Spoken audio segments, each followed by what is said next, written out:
Seperti yang sudah disampaikan sebelumnya, bahwa untuk topik kita pada siang hari ini, kita akan berbicara dan berdiskusi mengenai pengaruh budaya terhadap safety. Sudah ada dua narasumber kita yang sudah hadir pada siang hari ini. Yang pertama, Bapak Olaf Kevin Sujat. Selamat siang, Pak Olaf Kevin Sujat. Selamat siang, Pak Rian. Dan yang kedua, yakni Bapak Hendrik Lee Hendrik Kusnadi. Selamat siang, Pak Hendrik. Selamat siang, Pak Rian. Sebagai perkenalan, kedua narasumber kita ini merupakan konsultan senior dari PT Fapro Training Indonesia yang memiliki banyak pengalaman dalam bidang peningkatan sumber daya manusia, baik itu di industri dan juga di sekolah-sekolah vokasional, baik itu di SMK ataupun politeknik, terutama di institusi-institusi yang berada di bawah naungan Kemenperin atau Kementerian Perindustrian Republik Indonesia. Nah, kita akan berbicara dan berdiskusi mengenai pengaruh budaya terhadap safety. Apa saja sih yang mempengaruhi budaya safety di tempat kerja kita dan bagaimana kita meningkatkan kesadaran safety masing-masing individu, terutama rekan-rekan kerja kita yang berada di tempat kerja, untuk meningkatkan budaya safety-nya masing-masing sehingga kita dapat bekerja aman dan juga secara aman.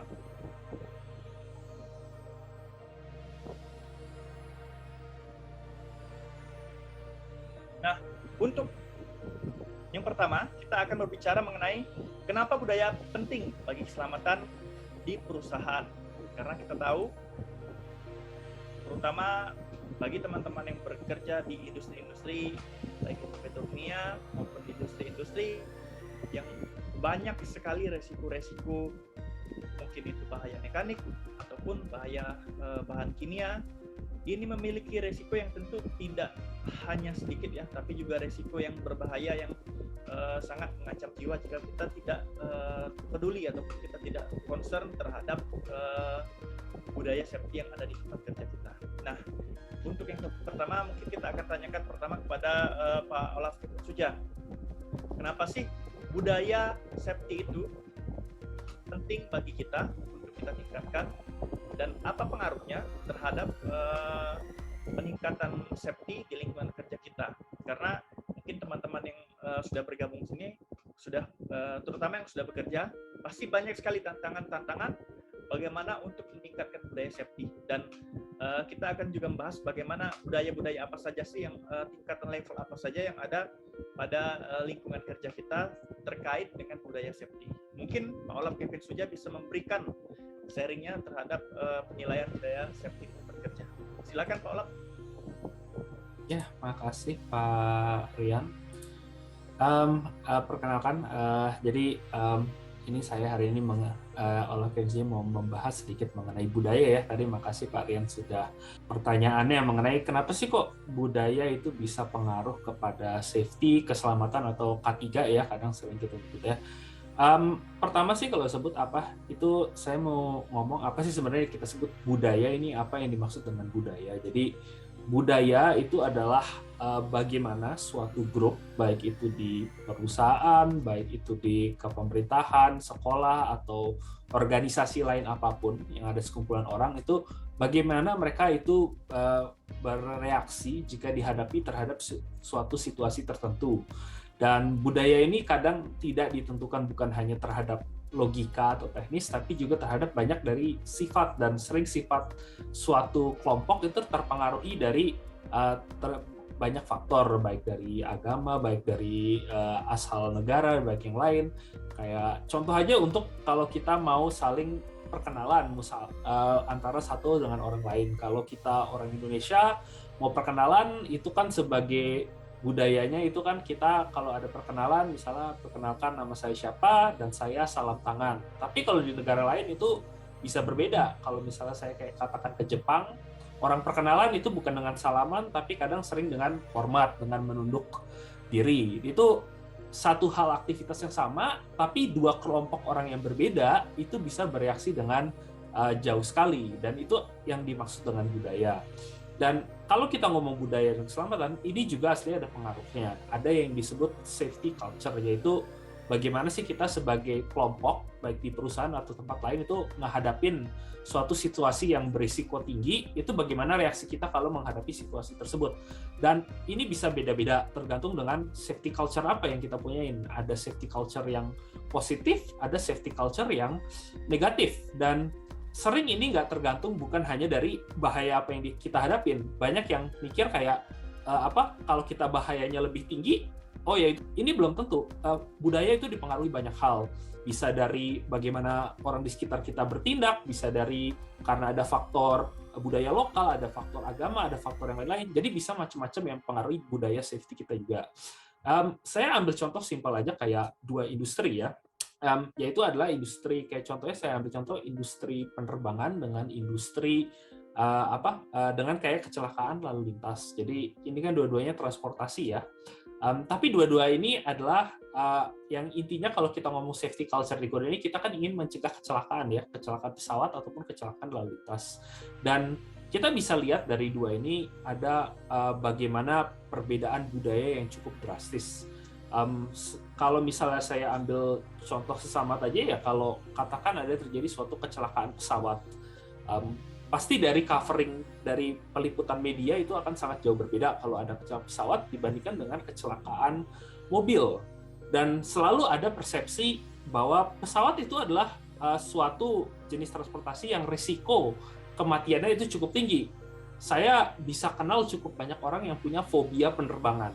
Ini fobia asli yang bahkan psikiater kadang pun ngurusin. Tapi jarang sekali orang yang bisa saya ketemuin yang dibilang dia punya fobia naik mobil. Ada yang mungkin mual di kendaraan, tapi yang fobia naik mobil, yang takut bergemetar naik mobil itu sangat sedikit. Padahal kalau kita lihat faktanya, dari sifat risiko, memang pesawat itu banyak banget situasi salah yang bisa terjadi, yang bisa bikin kecelakaan. Dari salah prosedur pilotnya, dari salah ada peralatan yang rusak atau yang lain-lain, banyak sekali risiko yang bisa bikin kita jatuh, terjadi kecelakaan. Tapi kalau kita lihat fakta aslinya, ini sangat kontras. Kalau ada satu survei di Amerika itu menunjukkan kalau dalam setahun itu rata-rata jumlah orang yang meninggal karena kecelakaan pesawat di Amerika ya, itu dalam satu tahun itu jumlahnya sekitar 136. Tapi jumlah orang yang meninggal karena kecelakaan lalu lintas, baik mobil, motor, atau yang lain-lain, dalam satu tahun itu jumlahnya sekitar 36.000. Jadi angkanya kalau kita lihat ini realitanya tuh sangat kontras. Banyak orang yang takut naik pesawat, padahal kalau kita lihat dari jumlah realitanya, sangat jauh lebih banyak orang yang meninggal karena kecelakaan mobil dibandingkan meninggal dengan naik pesawat. Dan ini bukan angka kecil, hampir 260 kali lebih banyak orang meninggal naik mobil daripada dengan naik pesawat. Kenapa ini? Padahal kalau kita lihat kan, kalau dari logika ya, lebih banyak faktor yang mempengaruhi pesawat bisa jatuh dibandingkan faktor yang bisa bikin mobil kecelakaan. Kayak tadi udah kita bilang, yang ngebedain padahal yang bikin angkanya ini sangat tinggi, itu aslinya kalau kita lihat itu dari bagaimana kedua industri ini menghandle kalau terjadi kecelakaan. Kalau di penerbangan, kayak tadi dibilang, ada sifat yang disebut namanya zero tolerance.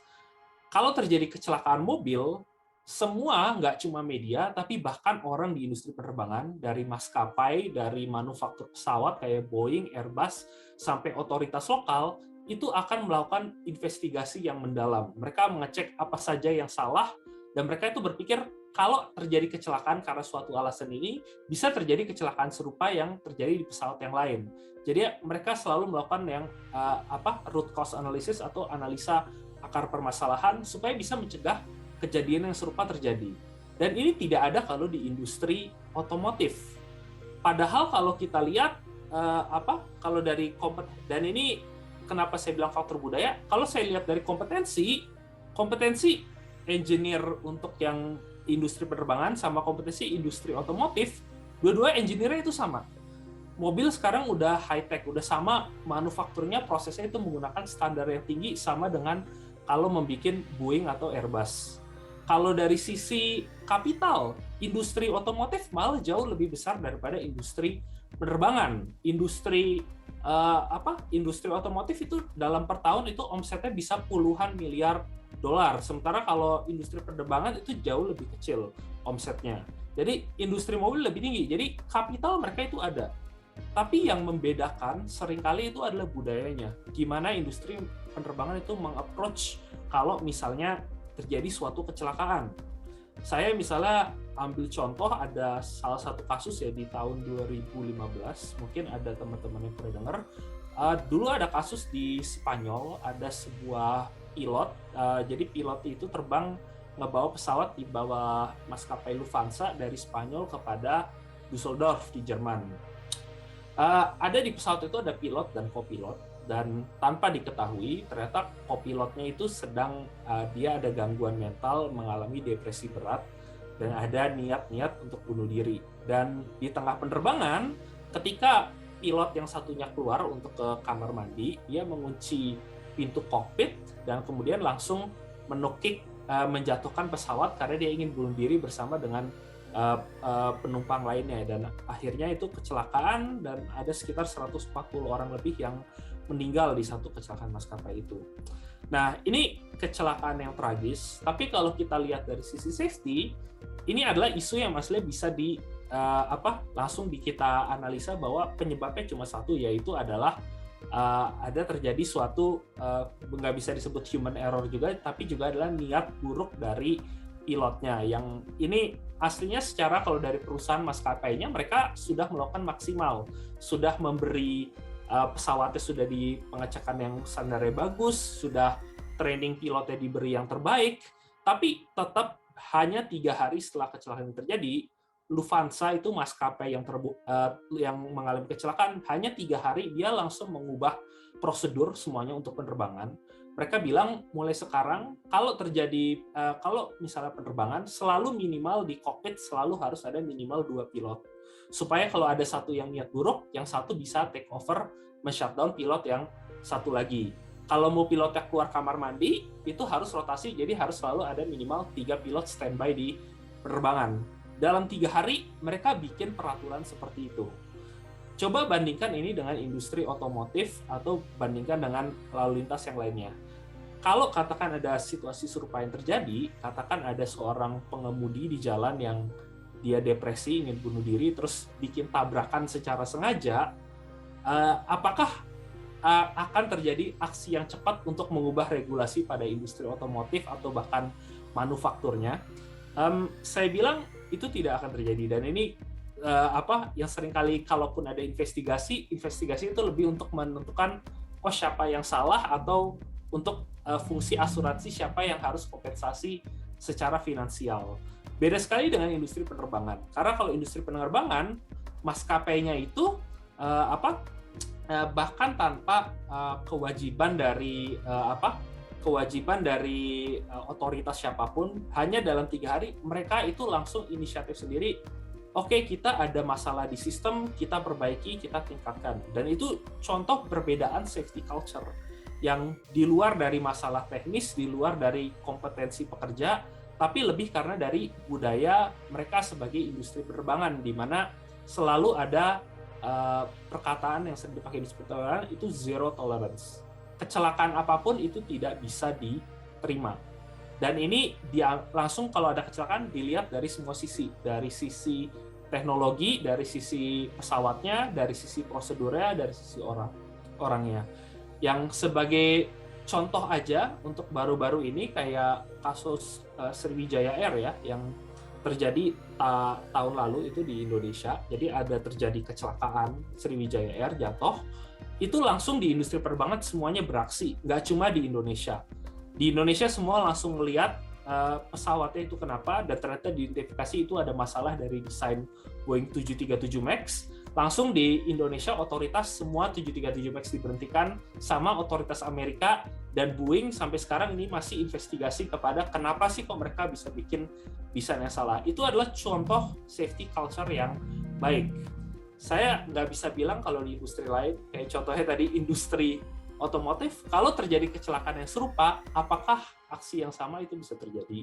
Dan itu kenapa budaya itu berpengaruh besar terhadap safety, karena memang kelihatannya kalau tiap kali pesawat itu terjadi kecelakaan, media itu covernya langsung besar, tapi kalau kita lihat secara angka, budaya safety culture ini ternyata berpengaruh, karena kalau kita lihat secara angka, industri penerbangan itu tingkat fatalitasnya, bukan tingkat resiko ya, tingkat jumlah korbannya itu paling rendah dibandingkan dengan transportasi apapun.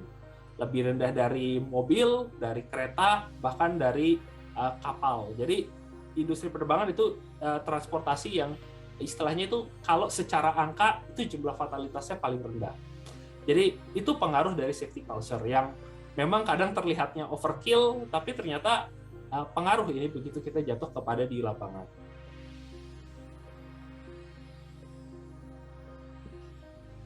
Oke, terima kasih Pak Olaf. Menarik diskusi kita siang hari ini. Di mana tadi disebutkan bahwa ternyata dalam satu tempat kegiatan kerja tersebut memiliki budaya kerja yang berbeda-beda. Tadi disebutkan bahwa ada yang namanya budaya kerja generatif seperti di industri penerbangan, dan setiap lingkungan kerja ini memiliki memiliki budaya dan lingkungan kerja safety sesuai dengan budaya yang sudah ditumbuhkan atau dikembangkannya masing-masing ya. Nah, sebenarnya dalam dunia kerja tersebut budaya apa saja sih yang harus kita ketahui, dan sebenarnya ada berapa jenis budaya kerja, terutama dalam budaya kerja safety ini. Mungkin kita langsung berdiskusi saja dengan narasumber kita kedua, yakni Pak Hendrik Musnadi. Silakan Pak Hendrik, mungkin jelaskan budaya kerja apa saja sih yang sebenarnya yang ada pada lingkungan kerja, dan bagaimana cara kita untuk mencapai tahap budaya kerja yang paling tinggi, yang paling baik untuk kegiatan ataupun untuk lingkungan safety bagi lingkungan kerja kita. Baik, terima kasih banyak Pak Rian. Selamat siang. Senang sekali kita bisa sharing hari ini ya. Tadi sudah disampaikan oleh Pak Olaf mengenai perbedaan budaya, ada yang budaya di industri penerbangan dengan industri otomotif seperti itu yang kelihatannya sangat jauh berbeda sekali, dan ternyata itu sangat signifikan terhadap angka tingkat kecelakaan dari industri penerbangan dengan tingkat industri otomotif, yang ternyata budaya itu sangat mempengaruhi dari hasil safety tersebut. Nah, sebetulnya kita bisa melihat dari di industri pada umumnya, untuk budaya safety itu ada beberapa tingkatan ya. Ini mungkin saya boleh share screen ya, Pak Rian ya.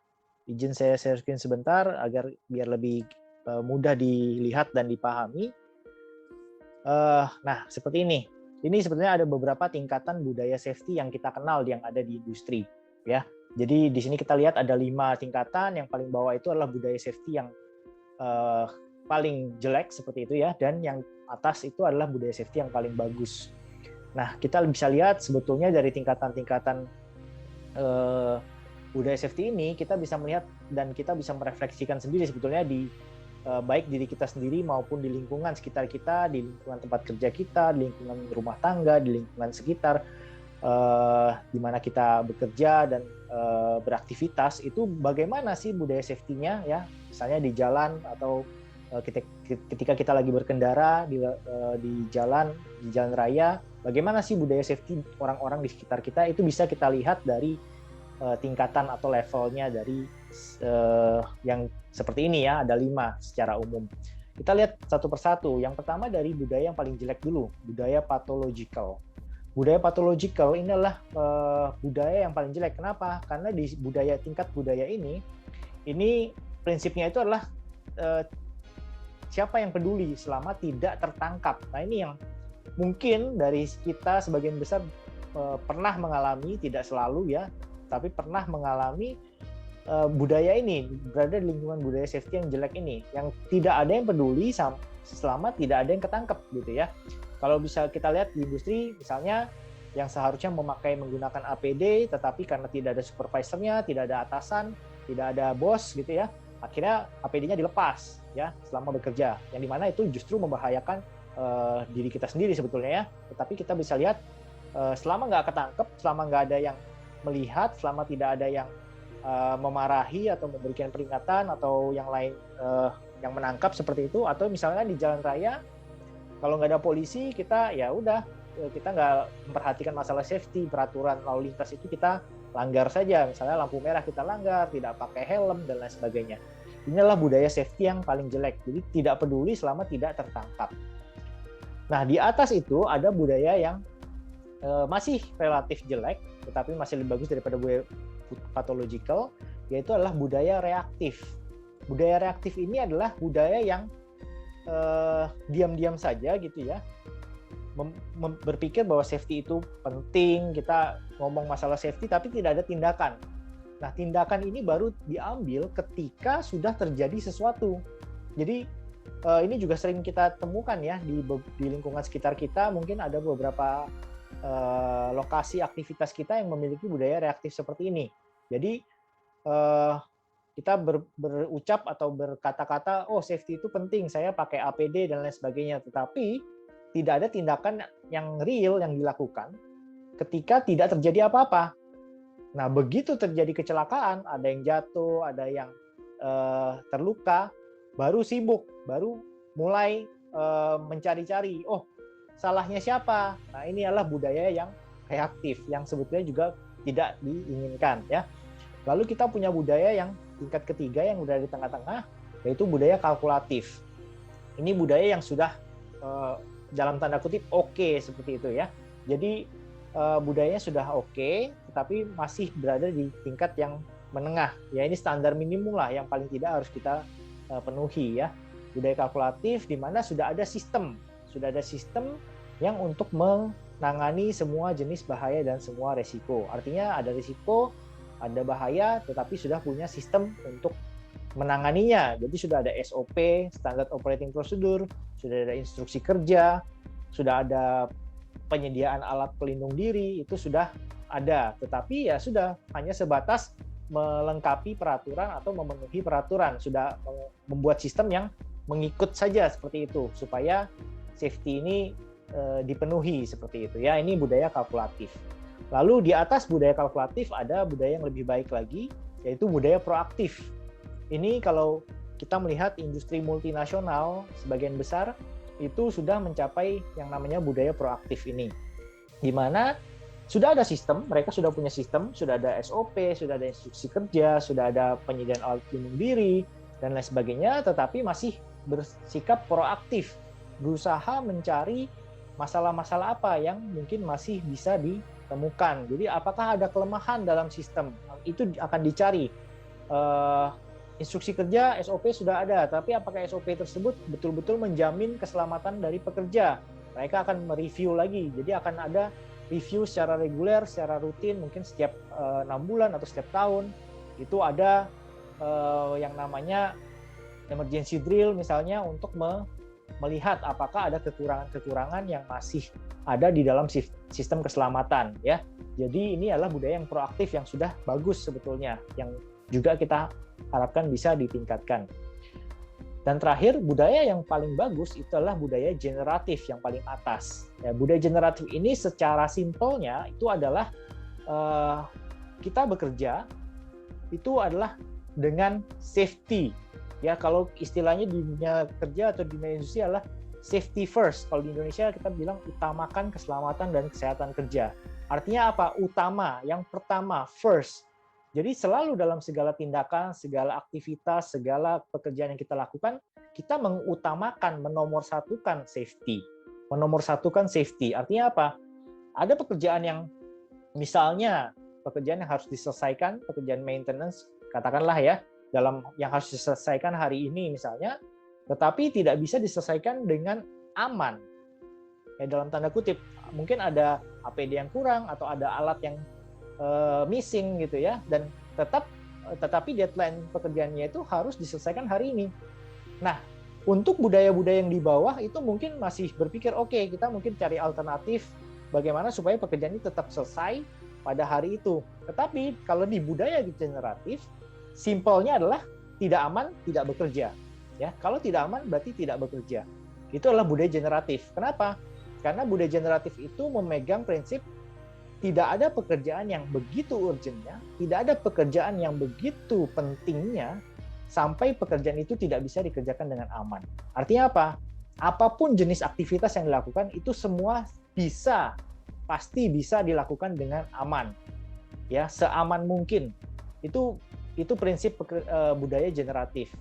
Nah, prinsip budaya generatif ini seperti yang tadi diberikan contoh dari Pak Olaf, itu mungkin sudah bisa terlihat bahwa di industri penerbangan itu adalah salah satu contoh budaya yang generatif.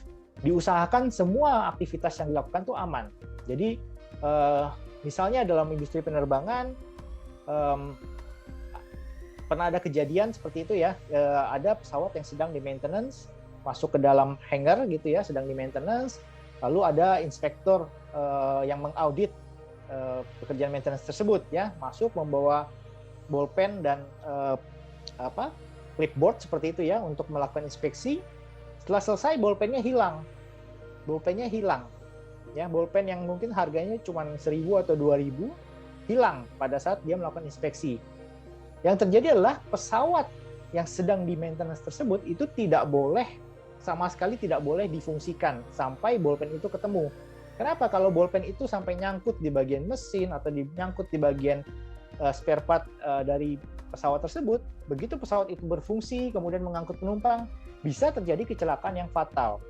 Ya, jadi hanya sekedar satu bolpen kecil yang sepertinya sepele, tetapi dalam industri yang memiliki budaya generatif itu menjadi hal yang besar, dan ini menjadi perhatian bagi semua bahwa kalau tidak aman, maka ya tidak boleh, sama sekali tidak boleh. Ada contoh lain, ada pengalaman saya juga, pernah ada training ya. Ini training artinya pelatihan, bukan pekerjaan yang sesungguhnya. Jadi hanya ada training mengenai lifting, pekerjaan pengangkatan beban yang berat. Ya, jadi ada pekerjaan ini dari perusahaan konstruksi, lalu dia melakukan training untuk pekerjaan pengangkatan. Jadi diajarkan bagaimana melakukan pengangkatan, bagaimana menggunakan peralatan seperti menggunakan crane, lalu alat-alatnya ada tali sling dan lain sebagainya, mempelajari masalah kapasitas, keamanannya, bahasa tubuh untuk sinyal atau isyarat bagi petugas operator crane-nya dan lain sebagainya. Semua sudah dilakukan dengan baik, lalu tiba saatnya praktek pelatihan, praktek di mana pada saat praktek itu mereka sudah mempersiapkan semuanya, crane-nya sudah datang, disewa pada hari itu, ya, menyewa crane khusus untuk pelatihan, lalu disediakan bebannya, lalu membeli alat-alat perlengkapan seperti tali sling dan lain sebagainya.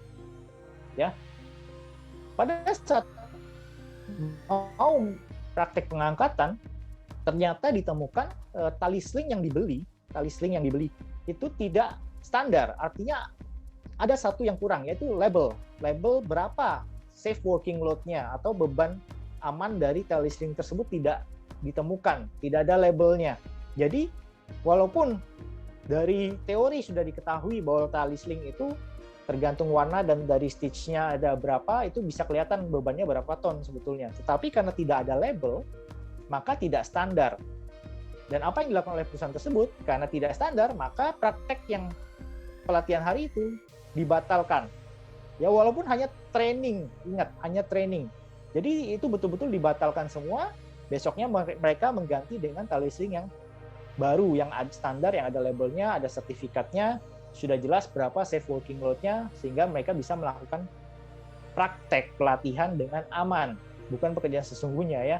Jadi itulah contoh budaya yang generatif, yang mengutamakan yang namanya keselamatan kerja, safety first.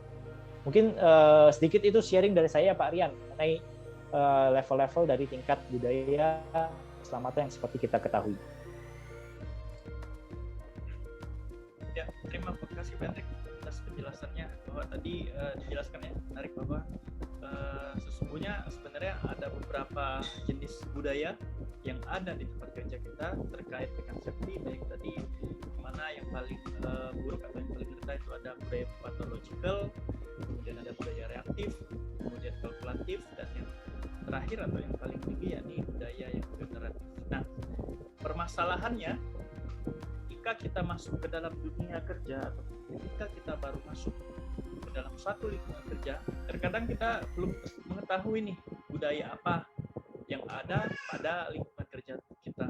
Apakah budaya kerjanya sudah baik, sudah generatif, ataukah masih kalkulatif, atau bahkan masih pathological.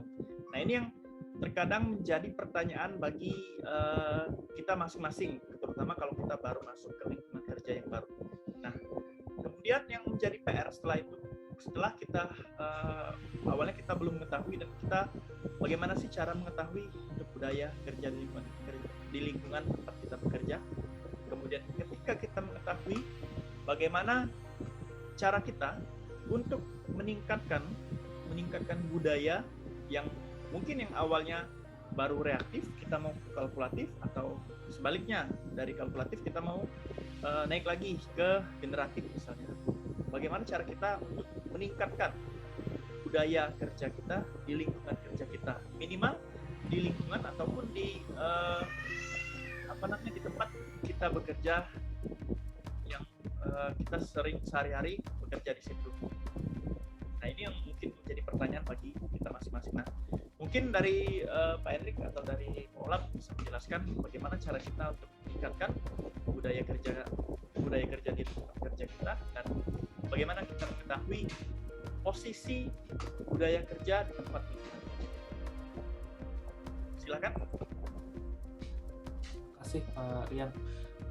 Ya, pertama-tama sih saya mungkin mau ngomong dulu buat, karena kalau ngomong budaya ya, banyak sekali itu saya ketemu, kadang mereka sering kali bilang budaya itu nggak bisa saya ubah, budaya ya sudah set begini, jadi nggak bisa kita ubah budaya.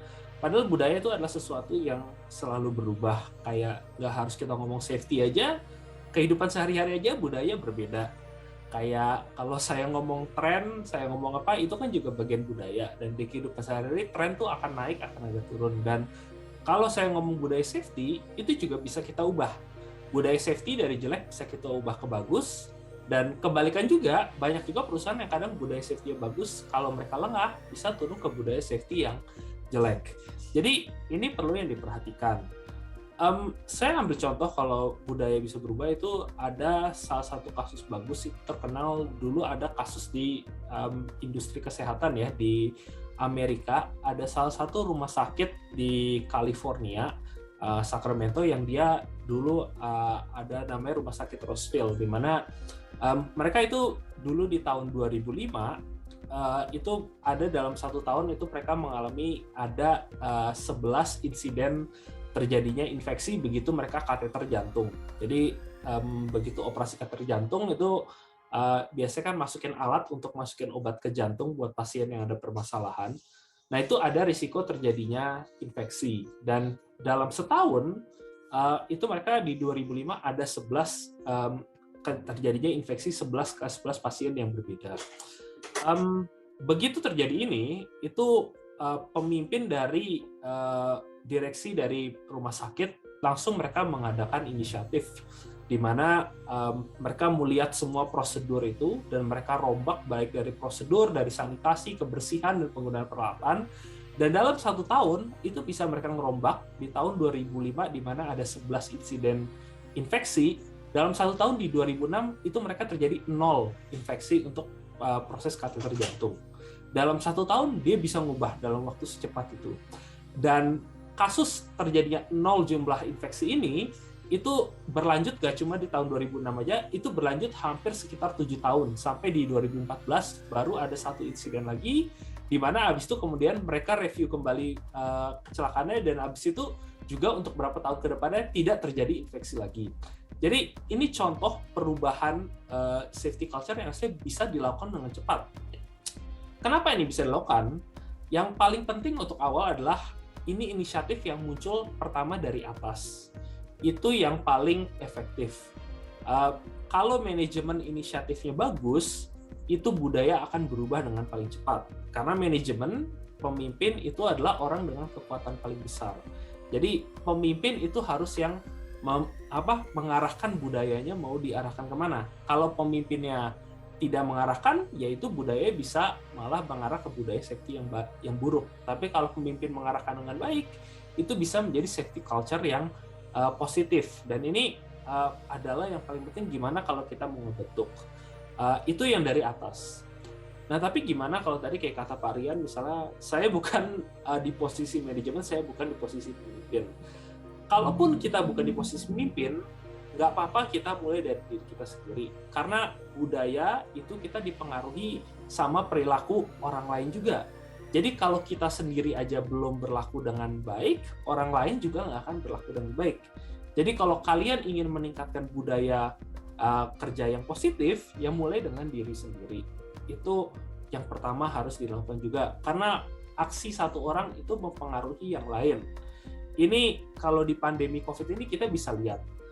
Kalau kita lihat daerah aja, daerah itu sangat pengaruhi jumlah disiplin masker, itu bisa lihat dari daerah. Daerah dengan disiplin masker tinggi, orang kalau masuk ke daerah itu akan cenderung jadi disiplin masker, padahal di daerahnya enggak. Sama seperti kalau misalnya kayak teman-teman di sini mungkin ada yang pernah ke negara lain kayak Singapura atau yang lain. Kalau orang saya kayak misalnya di Jakarta atau di Indonesia, itu sering lihat orang buang sampah sembarangan. Tapi kalau kita masuk ke negara kayak katakan Singapura, di mana orangnya sangat bersih-bersih, orang Indonesia yang tadinya mungkin biasa buang sampah sembarangan, masuk ke negara itu akan kepengaruh, otomatis nggak buang sampah sembarangan, buangnya di tong sampah. Itu adalah pengaruh aksi orang lain kepada aksi kita, dan itu pengaruh. Ya, tapi memang paling efektif itu mulai dari pihak manajemen dulu. Nah, kalau dari pihak manajemen, misalnya saya di posisi atas, gimana saya bisa mengubah perilaku dari anak buah saya? Pertama yang perlu dilakukan kalau misalnya di posisi manajemen, selain nunjukin inisiatif Anda, itu adalah tentukan, definisikan dengan benar tanggung jawab safety itu di siapa. Paling benar, tanggung jawab safety itu harusnya jatuh bukan ke 1-2 orang aja, tapi safety itu harusnya tanggung jawab dari semua orang. Semua orang tuh punya tanggung jawab safety.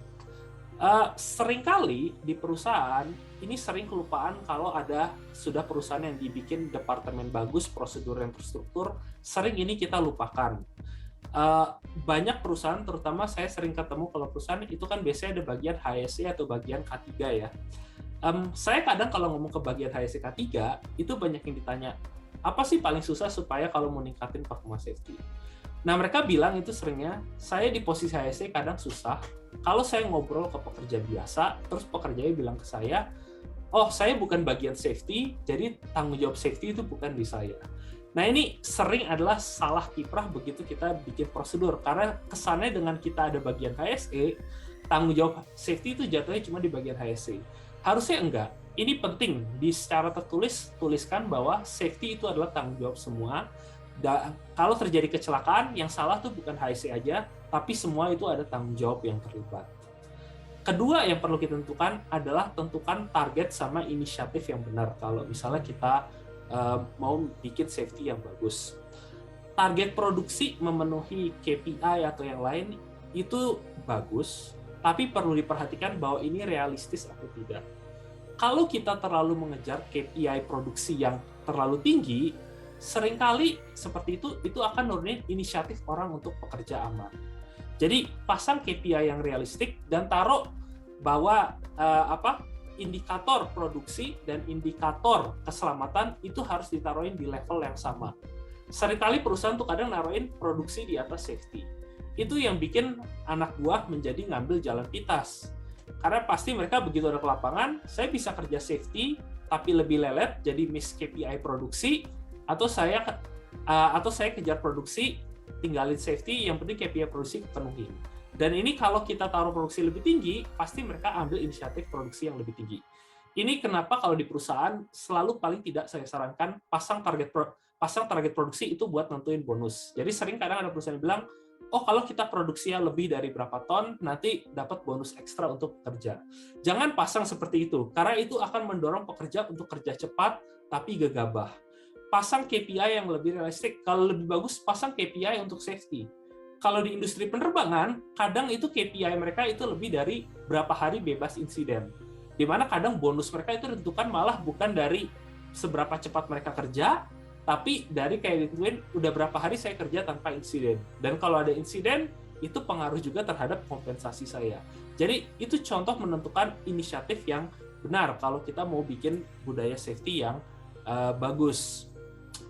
Terus kemudian, kalau Anda juga di posisi manajer, posisi pemimpin, posisi supervisor, pahami pengaruh Anda kepada orang lain, karena pengaruh Anda lebih kuat. Selalu coba menjadi role model. Berikan contoh. Ada istilah kan disebut lead by example. Jadi kita memimpin dengan mencontohin. kalau misalnya saya sering ke perusahaan, kadang saya sering lihat ada, anak buahnya pakai helm, atasannya nggak pakai helm. Itu adalah contoh budaya yang jelek, karena itu mengindikasikan bahwa, saya sebagai manajer, saya tidak peduli dengan safety. Jangan. Pahami kalau Anda itu pemimpin, Anda itu juga memberi contoh kepada anak buah. Jadi, lead by example. Apapun peraturan safety, jangan Anda lewatin hanya karena Anda punya posisi yang tinggi. Jadi Anda harus memberi contoh kepada semua pekerja yang kuat. Terus kemudian yang terakhir itu adalah pasti bikinin sistem untuk pelaporan sama monitoring performa safety yang baik. Jadi pastiin ada channel, baik itu lewat HR atau lewat HSE, supaya kalau pekerja melihat ada insiden, terjadi kecelakaan di lapangan, mereka bisa melaporkan dan laporan itu akan diinvestigasi dengan aman. Nggak cukup laporan diterima aja, terus laporannya nggak diapa-apain. Laporan harus kalau diterima, terus kemudian di follow up dan dijelaskan kelanjutannya itu bagaimana. Karena kalau dengan seperti itu pekerja akan jadi ada kesannya mereka ada kendali. Kalau ada misalnya saya lihat ada kesalahan safety di lapangan, saya laporkan supaya bisa ditingkatkan.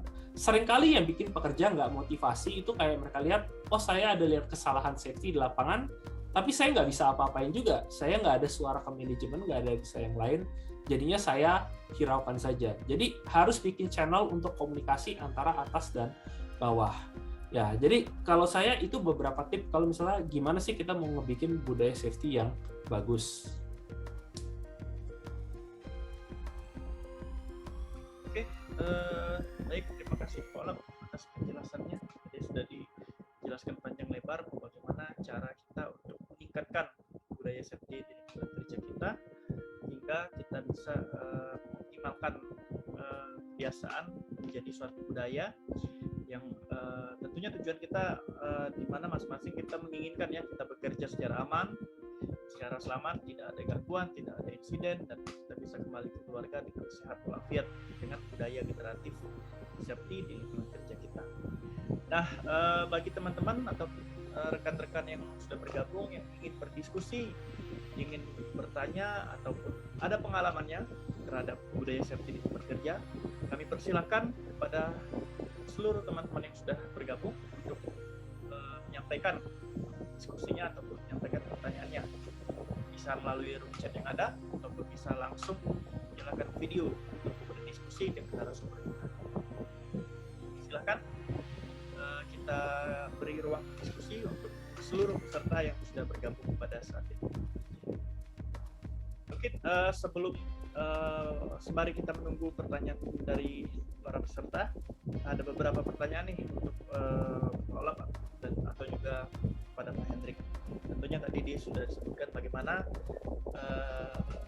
terutama apabila kita memiliki peranan entah itu sebagai foreman, supervisor, kita bisa memberikan contoh bagi para pekerja di lingkungan kerja kita untuk meningkatkan budaya safety. Nah, pertanyaannya apabila kita baru masuk di suatu lingkungan kerja yang memiliki budaya safety yang buruk, di mana kita baru masuk ataupun baru diterima ya, baru hire sebagai pekerja baru, pekerja junior lah pada saat itu. Tapi kita lihat bahwa budaya ataupun lingkungan kerja kita, budaya safety-nya tidak terlalu bagus ataupun tidak terlalu aman ya untuk kita bekerja. Hal apa sih yang pertama dapat kita lakukan untuk meningkatkan budaya safety, sedangkan kita di posisi pekerja baru yang baru bergabung pada saat itu? Nah, ini yang mungkin sering menjadi pertanyaan bagi kita semua. Mungkin dari Pak Olam atau Pak Hendrik bisa menjawab. Oke, Pak Rian, saya coba sharing ya. Ini selalu menarik ya, pertanyaan seperti ini selalu muncul ketika kita diskusi mengenai masalah safety. Ya, kalau ada kita sebagai karyawan baru, statusnya masih mungkin bahkan masih baru uji coba gitu ya, masih probation period, masuk lalu tiba-tiba ternyata lingkungannya kok ya dari budaya safety-nya kok masih kurang seperti itu. Bagaimana kita bisa bertindak atau bertingkah laku dalam lingkungan seperti itu? Ya, yang pertama adalah jangan hilang jangan menghilangkan karakter kita sendiri seperti itu. Kalau kita memang sadar terhadap safety, itu tetap harus kita pegang ya. Jangan terbawa dengan budaya safety yang jelek tersebut. Itu yang pertama dari diri kita sendiri. Mungkin ini sharing saja, bukan apa ya resep yang 100% bisa langsung bisa mengubah budaya safety yang jelek dengan budaya safety yang bagus, tapi beberapa tips yang mungkin bisa dilakukan. Misalkan dari kita sendiri, ya kita jangan ikut atau jangan sampai terpengaruh dari budaya safety yang jelek tersebut. Ya, kita jangan misalkan tidak pakai APD, orang lain tidak pakai APD, ya kita tetap pakai APD. Bagaimanapun walaupun ditertawakan misalnya, atau dari senior yang di lingkungan kerja kita bilang, ini hanya gaya-gayaan saja, seperti itu kan, ada kemungkinan seperti itu ya. Jadi tetap kita jangan terpengaruh oleh budaya yang jelek. Itu satu. Minimal dari diri kita sendiri, kita sudah mencoba melakukan yang terbaik ya. Kemudian yang kedua, cobalah beri contoh. Ya, mungkin dari kata-kata kita mencoba mengingatkan rekan kerja kita atau senior, mungkin dianggap lu masih baru, kita masih baru, tahu apa sih, mungkin seperti itu ya. Nah itu ada kemungkinan seperti itu, tapi kita bisa memberikan contoh melalui tindakan, tidak hanya dari perkataan saja. Jadi kayak seperti tadi, kalau tidak pakai APD, kita bisa mengingatkan kepada orang lain, tolong pakai APD-nya, tetapi kita harus memberikan contoh juga bahwa kita tetap pakai APD kita, ya. Berhasil atau tidaknya itu mempengaruhi orang lain, itu akan terlihat dalam jangka waktu yang lebih lama biasanya ya. Lalu yang ketiga, juga selain memberi contoh, kita juga harus bisa mencari pengaruh. Artinya apa? Kita carilah mungkin ada rekan kerja atau teman atau siapa yang mungkin bisa didekati, yang bisa dipengaruhi untuk bisa membawa perubahan terhadap budaya yang lebih baik ya. Jadi selalu bawa dari diri kita sendiri. Tadi disampaikan Pak Olaf, mungkin harus ada dari atasan, kemudian dari sistem dan lain sebagainya, ada sistem pelaporan dan lain sebagainya, ada channel komunikasi. Itu sudah semua benar, tapi dari kita sendiri juga setiap orang sebetulnya berperan serta terhadap budaya tersebut ya. Jadi misalnya saya ambil contoh nih, di dalam berkendara lalu lintas, kita naik motor misalnya, lalu kita berhenti di lampu merah di tengah jalan, di samping kita ada orang yang naik motor juga tapi tidak pakai helm. Apakah dari diri kita sendiri sudah mengingatkan ke dia, Pak, pakai helmnya dong gitu? Atau dari diri kita sendiri, apakah kita sudah memberikan contoh yang baik? Ya, kita sudah menggunakan helm dengan baik, lalu kita bisa mengingatkan orang lain. Ya, kalau dari diri kita sendiri sudah memberikan contoh, kita bisa mengingatkan orang lain. Ya, ini juga relevan sekali dengan masa sekarang, di masa pandemi, misalnya dari masalah protokol kesehatan penggunaan masker misalnya. Seringkali kita kita bertemu orang-orang di luar yang tidak menggunakan masker atau pakai masker tapi caranya salah. Ya, maskernya diturunkan ke dagu misalnya. Dari diri kita sendiri dulu, kita mulai dari diri kita sendiri. Kita pakai masker nggak? Ya, apalagi ada varian Delta, kita pakai maskernya double nggak? Seperti itu. Ya, dari penggunaan masker kita sudah benar nggak? Nggak diturunkan ke dagu, pada saat ngomong juga nggak dipegang-pegang dan lain sebagainya. Itu sudah menjadi contoh. Lalu yang kedua, kita bisa mengingatkan, ya, Pak atau Bu, maskernya itu dipakai, atau maskernya tolong dipakai dan jangan diturunkan ke dagu, ya. Kita terus-menerus mengingatkan. Ini bisa membawa perubahan, walaupun kecil, tetapi tetap bisa membawa perubahan yang besar kalau memang kita konsisten dan persisten, seperti itu, ya.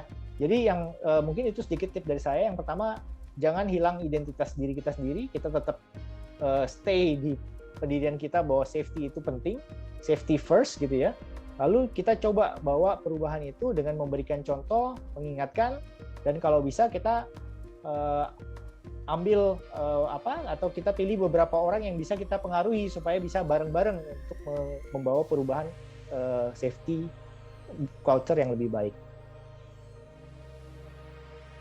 Mungkin dari Pak Olaf bisa menambahkan atau ada tips lainnya? Dari saya sih nggak banyak yang saya setuju dengan yang Pak Hendrik bilang, itu selalu mulai dari kita sendiri dulu ya. Satu sih yang mungkin sedikit tambahkan aja, karena banyak yang memang kesannya kayak ya buat apa saya patuh kalau orang lain juga nggak patuh. Itu kan uh, attitude yang paling sering muncul ya kalau misalnya ngomong kayak gitu. Tapi ini makanya sih ini juga kalau bagaimana kita interaksi ke orang lain, karena kadang sering kita kesana tuh kayak misalnya terutama APD ya, kayak tadi baik itu masker atau yang lain, karena itu yang paling terlihat secara nyata kalau misalnya kita patuh safety atau tidak. Sering kayak misalnya saya lihat kalau katakan itu anak baru masuk perusahaan tuh kayak contohnya APD kayak helm. Banyak kalau misalnya masuk ke perusahaan safety culture-nya jelek, yang itu kayak masuk ke perusahaan nggak pakai helm itu pakai helm itu kayak kesannya ngapain sih anak baru pakai helm, itu malu-maluin aja, sok mau lengkap atribut gitu ya. Satu ini yang harus kita bentuk di diri kita sendiri kalau menghadapi sifat kayak gitu dengan massal. Pertama, jangan kita kegoyang, jangan kita jadi kayak gitu kesannya malu. Tapi juga kedua itu nggak usah konfrontatif, jadi nggak usah yang salah kan Anda, kenapa saya disalahin, nggak usah konfrontatif gitu. Coba aja diam dan jelaskan dengan baik, kayak bilang, saya pakai ya karena maaf ya Pak, saya takut safety itu buat pribadi saya sendiri, karena kan alat pelindung diri ya, ini hak diri saya pakai. Jadi untuk saya melindungi diri sendiri. Jadi itu yang saya selalu sarankan. Kenapa saya saran kita responnya gitu? Karena kalau kita konfrontatif, kita challenge orang, misalnya kita bilang, enggak, Anda yang salah, itu dia akan challenge balik seringnya. Sementara kalau kita balik dengan attitude yang kayak gitu, walaupun mungkin nggak kelihatan langsung, seringkali itu malah muncul ke orang adalah responnya malu. Karena kalau saya bilang dengan baik, misalnya saya bilang, maaf ini hak saya pakai APD, jadi saya pakai saja ya Pak, ya karena saya takut, terserah Pak, terima saja. Kayak kalau menurut dia masalah, ini yang penting dari diri saya sendiri, itu saya tetap teguh.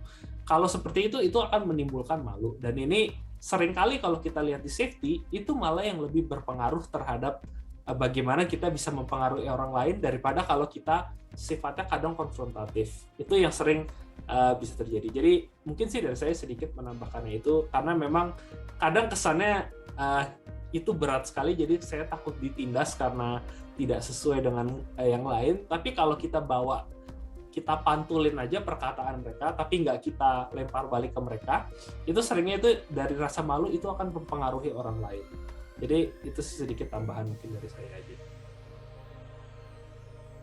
Oke, terima kasih Pak Hendrik dan Pak Ola. Berarti kita tetap harus jadi diri sendiri Pak ya, intinya kita tetap harus punya prinsip mana kita mengutamakan safety dimanapun kita bekerja.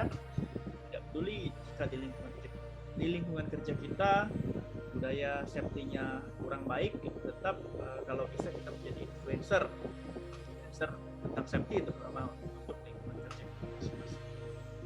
Ya, silahkan bagi yang mungkin ingin bertanya atau berdiskusi mengenai topik kita siang hari ini, masih ada space waktu untuk kita menyampaikan pertanyaan pada para peserta. Kami persilakan.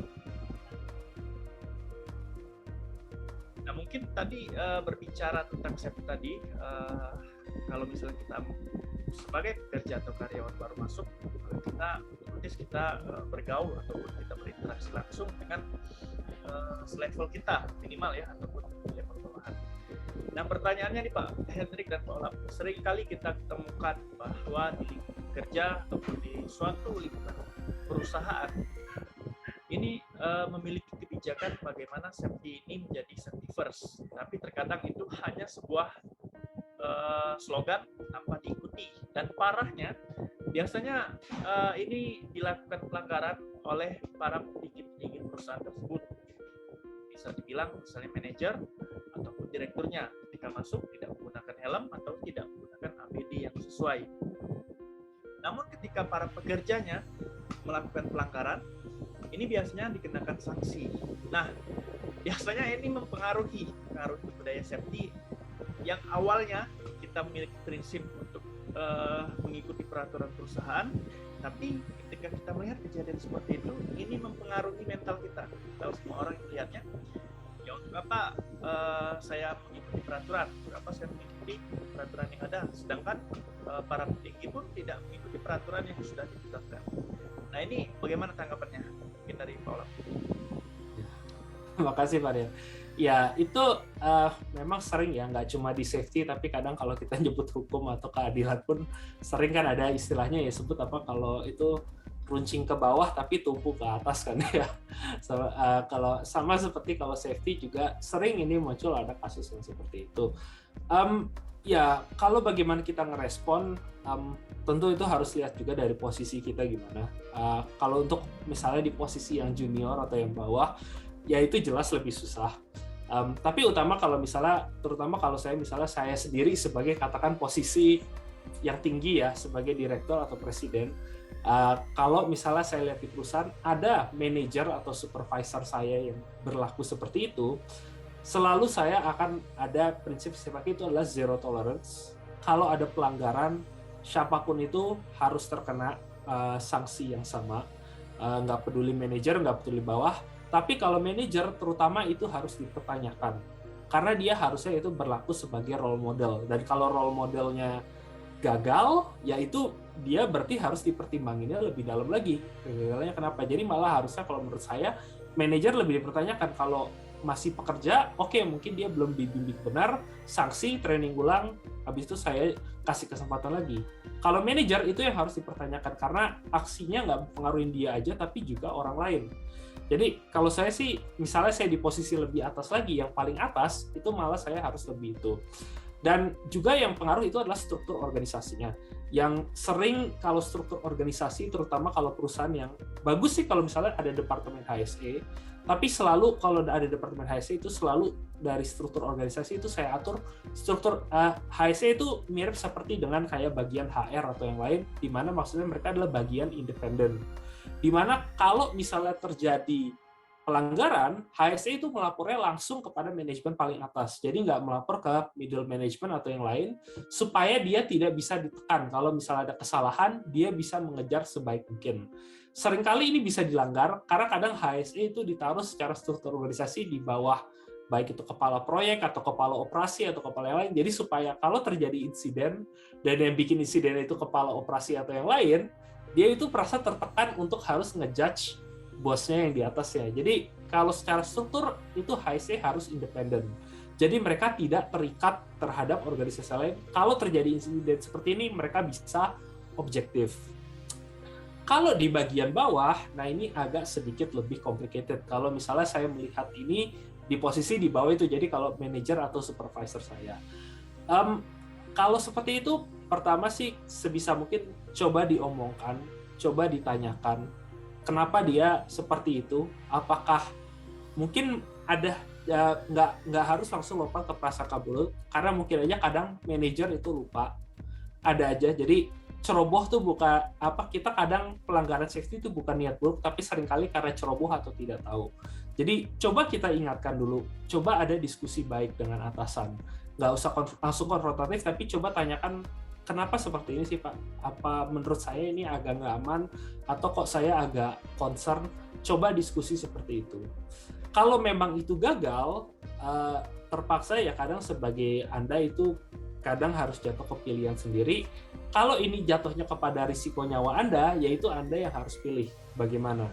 Apakah saya akan tetap mengambil risiko sesuai dengan penekanan dari atasan, atau kalau tidak, ya Anda harus teguh kokoh. Karena secara hukum aslinya Anda ada perlindungan. Nggak ada yang bisa maksa Anda masuk ke situasi pekerjaan yang tidak aman. Itu tidak bisa, karena kalau secara hukum sudah ada perlindungannya dari Undang-Undang Keselamatan Kerja. Sebisa mungkin kalau nggak bisa dengan manajer Anda diskusi, ini juga makanya manfaatin channel pelaporan yang lain. Ini kenapa tadi saya bilang paling bagus kalau struktur organisasinya itu HSE itu badan yang terpisah. Karena maksudnya badan terpisah supaya kalau terjadi insiden ini, anak buah pun bisa melaporkan atasan. Dan biar yang follow up itu bukan dari bawahannya, tapi langsung HSE-nya. Sama seperti dengan kalau struktur HR di perusahaan. Kalau di perusahaan ada HR itu nggak ada di bawah departemen apapun, tapi dia independen. Supaya kalau ada kasus konflik antara pegawai, HR itu bisa ngatasin secara independen dari bagian luar. Harusnya HSE itu juga fungsinya seperti itu. Dan ini kadang kenapa kalau misalnya di posisi HSE, kadang saya ngobrol ke manajer HSE atau yang lain, saya selalu ngobrol kadang, manajer HSE itu gimana ya, agak harus sedikit jaga jarak dengan pekerja yang lain, agak sedihnya. Kenapa? Karena supaya kalau ada situasi seperti ini, mereka jangan terpengaruh sama hubungan persahabatan atau yang lain, karena itu seringkali yang bisa mempengaruhi kalau ada atasan yang melanggar jadinya nggak dihukum. Jadi kalau sebagai HSE harus sebisa mungkin agak menjaga jarak. Supaya kalau ada pelanggaran, itu bisa saya tekan di situnya. Jadi nggak peduli hubungan kerja, Anda melanggar, jadi ya harus sanksinya sesuai seperti apa. Jadi itu harus diprosesnya seperti itu. Ya, mungkin ada tambahan kalau dari Pak Hendrik. Ya, saya sudah setuju dengan Pak Olaf. Tadi yang disampaikan, salah satu karakteristik dari budaya safety yang sangat baik, yang generatif, sebetulnya adalah just, adil. Artinya apa? Semua peraturan safety itu ya tidak ada istilah yang tadi tajam ke bawah, tumpul ke atas. Semua berlaku untuk semua, seperti itu ya. Tidak ada pilih-pilih mana ini berlaku, mana ini tidak berlaku. Tidak ada seperti itu. Jadi misalkan ke dalam suatu area itu harus pakai APD ya, siapapun yang masuk ya harus pakai APD. Entah dia mulai dari bawah yang level operator sampai ke yang atas yang pemilik perusahaan atau bahkan yang pemilik modal sekalipun, tetap kalau di ruangan itu harus pakai APD ya dia harus pakai APD. Tidak ada namanya pilih kasih karena punya jabatan maka peraturan tidak berlaku untuk dia.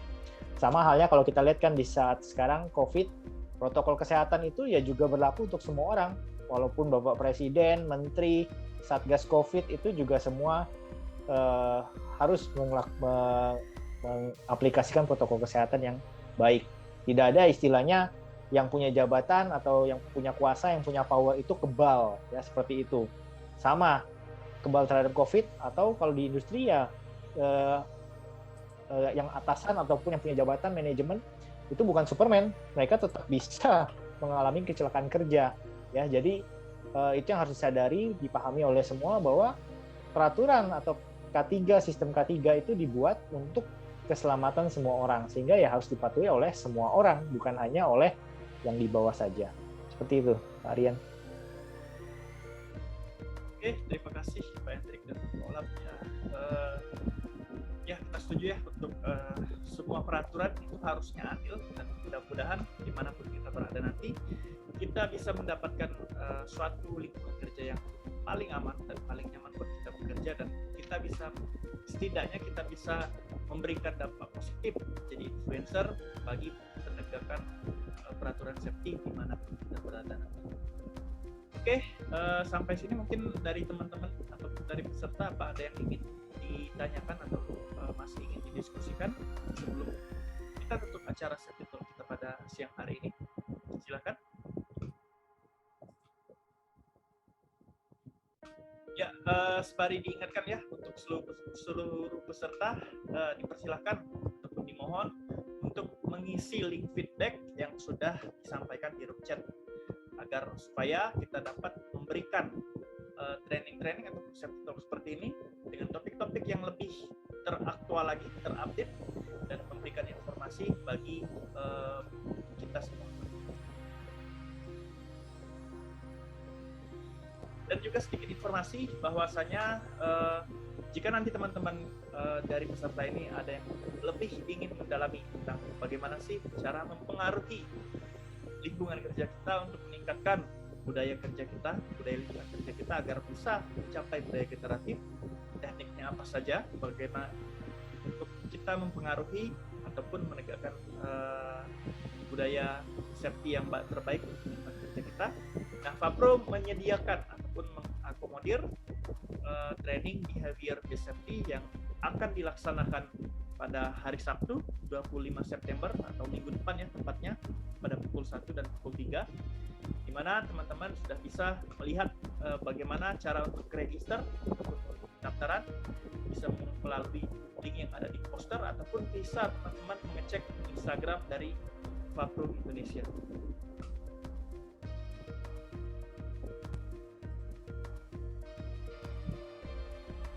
Nah, di situ nanti kita akan membahas mengenai bagaimana sih pendekatan apa saja atau teknik apa saja yang dapat kita lakukan untuk meningkatkan, terutama meningkatkan sistem safety dari organisasi lingkungan kerja kita, dan bagaimana cara kita menjadi influencer yang baik untuk meningkatkan ataupun menegakkan peraturan safety yang ada bagi seluruh pekerja yang ada di lingkungan kerja kita dan juga bagi seluruh pekerja yang ada dalam sistem organisasi pekerjaan kita. Nah, di sini terutama bagi teman-teman yang memiliki jabatan sebagai HSE, sebagai HR manager ataupun ship leader, supervisor, ini direkomendasikan untuk mengikuti training yang diadakan Fapro ini. Sama seperti hari ini, tetap kita melaksanakannya live via Zoom karena keterbatasan akibat kondisi pandemi yang masih berlangsung di Indonesia pada saat ini. Nanti untuk training metodenya nanti akan ada presentasi dan juga open diskusi terbuka dari narasumber dan juga dari para peserta yang ingin menanyakan tentang behavior safety seperti apa di dalam. Silakan bagi teman-teman yang tertarik, silakan untuk ngecek linknya melalui website dari Fapro ataupun Instagram dari Fapro.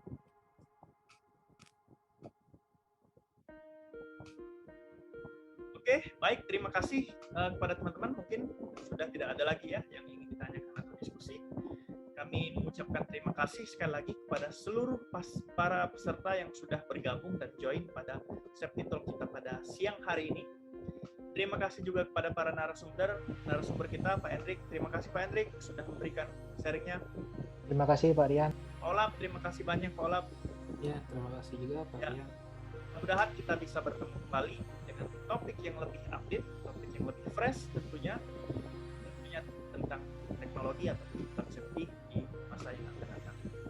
Terima kasih kepada seluruh peserta. Kami mengucapkan mohon maaf apabila ada kekurangan dan juga kesalahan dalam penyampaian materi ataupun hal lain-lainnya. Terima kasih, mudah-mudahan Safety Talk pada siang hari ini memberikan inspirasi dan memberikan informasi yang baru bagi kita semua. Akhirul kalam, wabillahi taufiq wal hidayah. Wassalamualaikum warahmatullahi wabarakatuh. Selamat siang semua, salam safety.